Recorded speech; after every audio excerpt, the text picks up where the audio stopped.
Meus queridos irmãos, a paz do Senhor. Hoje é o dia 16 de janeiro de 2025 e prosseguindo na leitura do livro de Êxodo, temos hoje os capítulos 5, 6, 7 e 8 para serem lidos. Vamos aos resumos dos capítulos. Capítulo 5, Moisés e Arão falam a Faraó. Então, quando Moisés chega no Egito, ele reúne os hebreus e diz que Deus o enviou com uma missão de libertar o povo de Israel do Egito.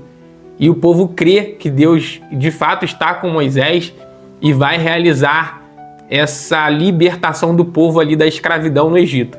Então se reúnem Moisés e Arão e vão até o Faraó para pedir a libertação do povo. Porém, Faraó tem uma pergunta para Moisés e Arão, que está no versículo 2, ele diz: quem é o Senhor cuja voz eu ouvirei para deixar ir Israel? Não conheço o Senhor, nem tampouco deixarei ir Israel.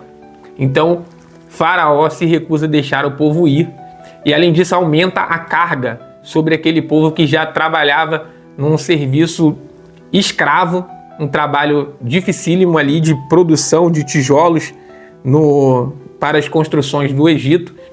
E nós vemos aqui que o povo, anteriormente à fala de Moisés e Arão com o Faraó, eles recebiam palha para fazer os tijolos. E o Faraó determina que eles não recebam mais a palha, eles mesmos deverão procurar palha para fazer os tijolos, porém a quantidade da produção se manterá a mesma. Então a situação dos israelitas se agrava de maneira que eles vão até Moisés e Arão e se queixam. Moisés e Arão, a gente estava aqui no nosso trabalho escravo, que já estava ruim. Agora vocês foram falar com o Faraó, nossa situação piorou. Então, Moisés e Arão recebem essa queixa do povo, mas Deus diz para Moisés, aqui já começando no capítulo 6, que vai tirar o povo do Egito com mão poderosa. Deus promete livrar os israelitas. Então Moisés conversa com Deus e Deus reafirma para ele: eu apareci a Abraão, a Isaac e Jacó como Deus Todo-Poderoso, mas pelo meu nome, o Senhor, não lhes fui perfeitamente conhecido. Eu também estabeleci o meu concerto com eles para dar-lhes a terra de Canaã, a terra das suas peregrinações, na qual foram peregrinos. Então, esse capítulo 6, Deus reafirma para Moisés que vai tirar o povo do Egito, e também há aqui um registro da genealogia de Rúben, Simeão e Levi.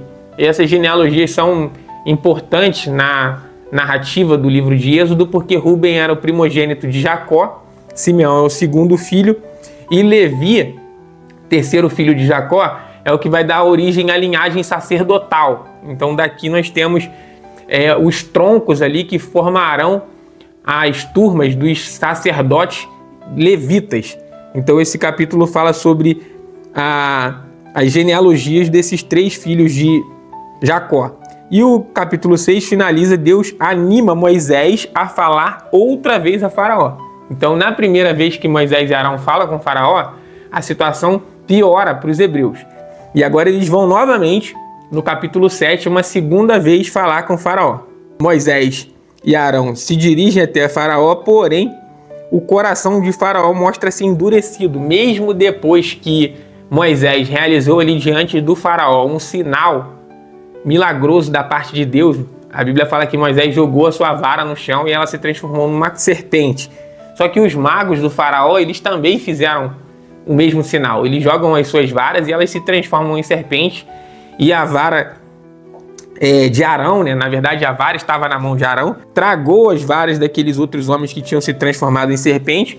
Porém, o coração do Faraó se endureceu e ele se recusou a deixar o povo ir. Então, diante desse endurecimento do coração de Faraó, Deus executa um juízo na forma de 10 pragas sobre o Egito. Então, a partir do capítulo 7, a gente tem uma sequência de 10 pragas que irão assolar o Egito. A primeira praga é justamente a transformação das águas em sangue. Então, Moisés, por orientação de Deus, disse para Arão: toma a tua vara e estende a mão sobre as águas do Egito, sobre as correntes dos rios. E todas as águas se converteram em sangue. Então, essa primeira praga está registrada no capítulo 7. No capítulo 8, a gente já tem a segunda praga, que é a praga das rãs. Então, essas rãs, elas sobem do rio Nilo e infestam todo o território do Egito. E é interessante aqui registrar o capítulo 10, que essas pragas, elas têm o objetivo de mostrar para o faraó e para os egípcios que o Deus dos hebreus é o Deus Todo-Poderoso, está acima de todos os deuses que eram adorados no Egito. Nesse capítulo 8, a gente ainda tem mais duas pragas, que é a praga dos piolhos. Essa praga dos piolhos aqui foi quando Arão feriu o pó da terra, e aí vieram esses piolhos sobre o Egito. E os magos tentaram também reproduzir essa praga, só que eles não conseguem. Nas duas primeiras, eles conseguiram imitar as pragas que estavam sendo produzidas por intermédio de Moisés e Arão. A partir daqui, eles não conseguem mais imitar os milagres, né, os feitos poderosos que estavam sendo realizados por Arão e Moisés ali no Egito. No capítulo 8, a gente tem ainda a praga das moscas. A partir dessa praga, nós vemos que as pragas não atingem mais o território de Gósen, onde estavam os judeus. Então, todo o Egito continua sendo assolado pelas pragas, mas a terra dos hebreus fica livre dessas pragas que se sucedem. Então, a partir do capítulo 8, a gente ainda tem uma sequência de várias pragas aqui acontecendo, porém, nós veremos essas outras pragas na leitura de amanhã. Um forte abraço. Você que está acompanhando a leitura da Bíblia conosco, não deixe de dar o seu like no vídeo, se inscrever no canal e encaminhar esse vídeo também para outras pessoas que estejam estudando o livro de Êxodo. Fique com Deus e até amanhã com o capítulo 9 do livro de Êxodo.